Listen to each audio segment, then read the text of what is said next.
ನಿಮ್ಮ ತಾಯಿ ನುಡಿಯಾದ ಕನ್ನಡದ ಬಗ್ಗೆ ನೀವು ತೋರಿರುವಂತಹ ಪ್ರೇಮ ನೋಡಿ ನನಗೆ ಬಹಳ ಸಂತೋಷ ಆಗಿದೆ.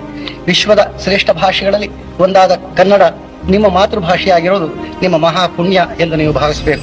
ಕರ್ನಾಟಕದ ಹಿತವನ್ನ ವಿರೋಧಿಸುವ ವ್ಯಕ್ತಿ ಎಷ್ಟೇ ದೊಡ್ಡ ರಾಷ್ಟ್ರಭಕ್ತನಾದ್ರೂ ಕನ್ನಡಿಗರು ಅವನನ್ನ ವಿರೋಧಿಸಬೇಕು ಅಂತ ಕರುನಾಡಿನ ಜನರ ಎಚ್ಚರಿಸಿದ್ದ ನಮ್ಮ ಅನಕ್ರು ಅವರ ಮಾತು ಇಂದಿಗೂ ಪ್ರಸ್ತುತ. ಇದು ರಾಜ್ಯೋತ್ಸವದ 100 ದಿನ 100 ಜನ ಕನ್ನಡಿಗರು ಸಿರೀಸ್ ನ ದಿನ 93. ಇವರು ಅರಕಲಗೂಡು ನರಸಿಂಗರಾಯ ಕೃಷ್ಣರಾಯ.